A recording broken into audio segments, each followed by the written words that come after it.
All right, welcome back. Today we're going to be discussing Chapter 3, and entering Chapter 3, and this is going to be the introduction to linear functions or equations. So you just went through an activity where you graphed a linear function using an input-output chart.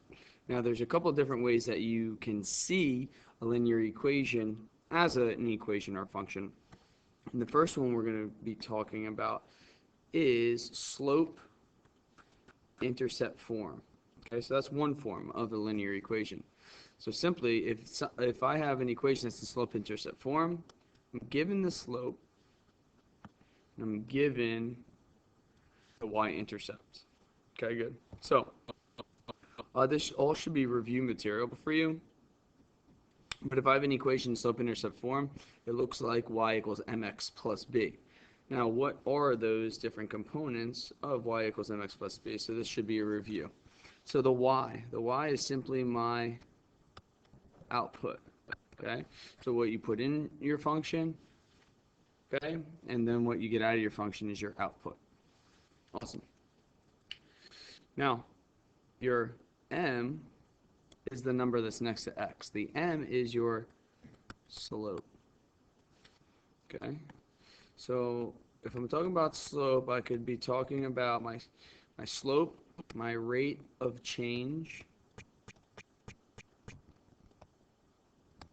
or I could talk about, if I'm breaking it down, it's going to be rise over run. Okay, rise over run. So those are all important. Okay, good. Now if I'm talking about my x, okay, the opposite, okay, my x is going to be my input. Okay, and if I talk about my input, it is my independent variable. Okay, and then my output would be my dependent variable. All right, good.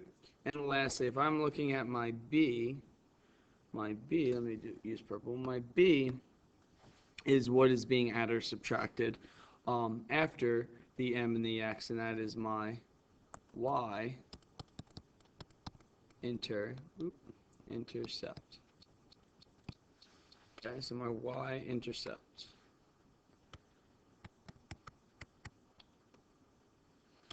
Okay, so now when we talk about an introduction to linear equations, all we're going to do today is identify slope, okay, and y-intercept. Okay, and we're going to do that three different ways. Oh, went too far. All right, so now I'm given an equation, so I'm going to identify if I was given an equation. Okay, so let's look at the first one. Y equals 4x plus 2. All right, so y equals 4x plus 2. Now your slope is going to always be the number next to x. It's not including x, but it's the number in front of x or next to x. In this case, my number is 4. Now, if I want to write a fraction, I want to write it at, if I want to write my slope, I usually always want to write it as a fraction. So if I just have 4, to make 4 a fraction, all I'm going to do is put it over 1. Now, if that was like a half, it was already a fraction, then you wouldn't have to do anything to it. But since it's a whole number, or an integer, just put it over 1. Good. Now my slope, my y-intercept is just going to be the other number. Now make sure you take the sign that's in front. Okay, same thing with slope. Always take the sign that's in front. So my y-intercept simply is plus 2. Okay, cool. Let's go through one more example. Okay, my slope can be the number in front of x. Okay, and my y-intercept is going to be the other number with the sign. So now in this case, the number that's in front of x is a fraction already, and it's 2/3. Awesome. Okay, so I have 2/3 there, and my other number that's being added or subtracted is positive 7. Okay, cool. All right, next two are money problems. But the deal is, you got to get both of them right to get a green buck. All right, good luck.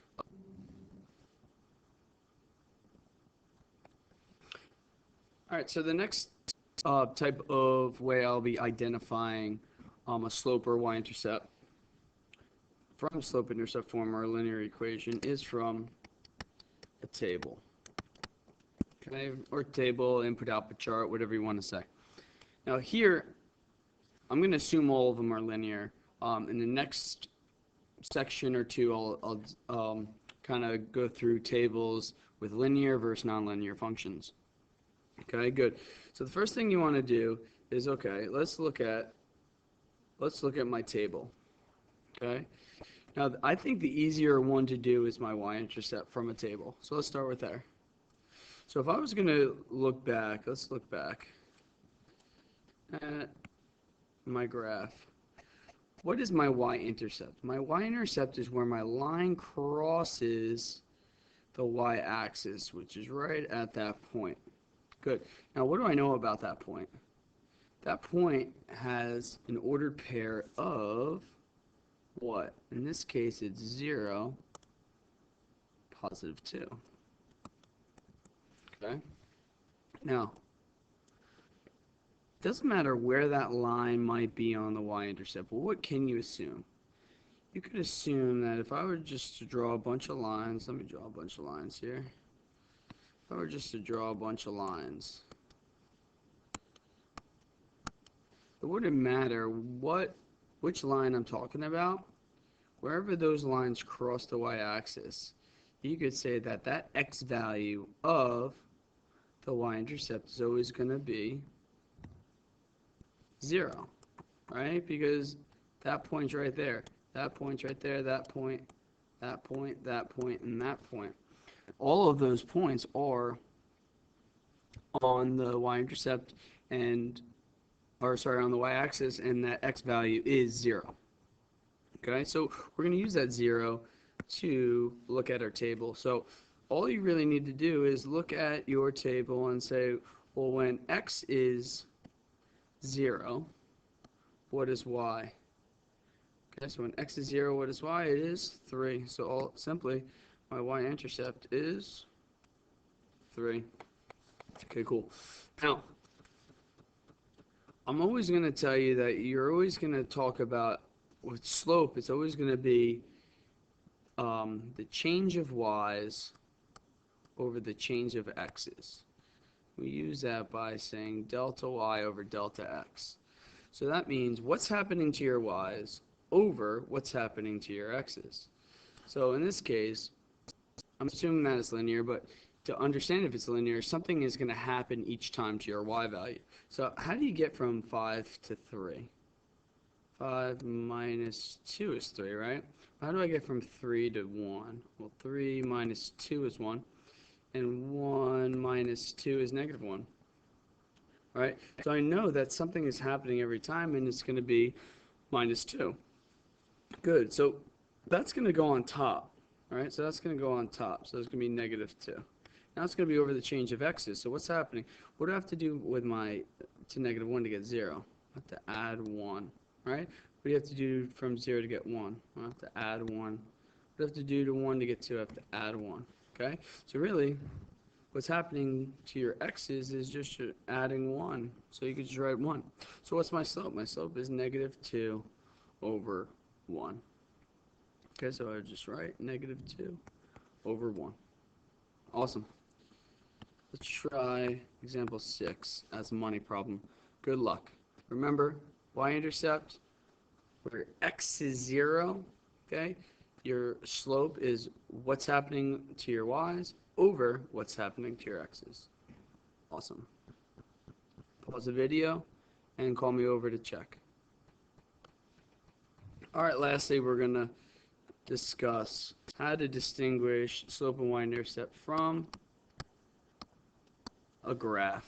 So if I'm looking at a graph and I'm looking at a line, I'm going to give you 2 points for now. So I'm going to say that's a point on the line and that's a point on the line. Okay, good.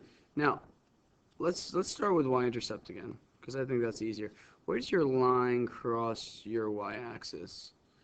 It's across your y-axis right there.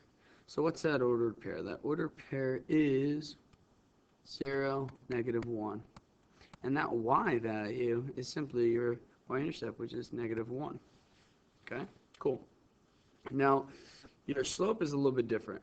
Okay, your slope is a little bit different. Now, always read your graph from left to right. Okay, let's start there. So that's a point, that's a point. Now, we always think of slope as rise over run. So what does that mean? I'm talking about going up or down first, then I'm going to go right or left.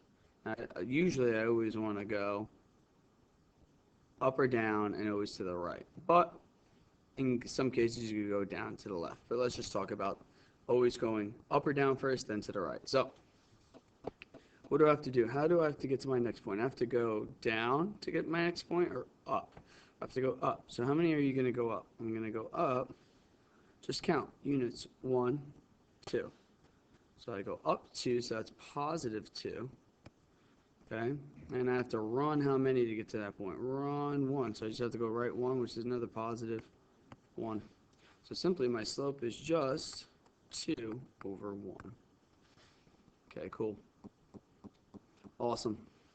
So all I did was count. Okay, visually seeing might be a little bit easier. So remember, always count up or down first. Okay, then go to the right. Then go to the right. All right, so let's try example 8. Okay, and pause the video, call me over, and let me check it. All right, good luck.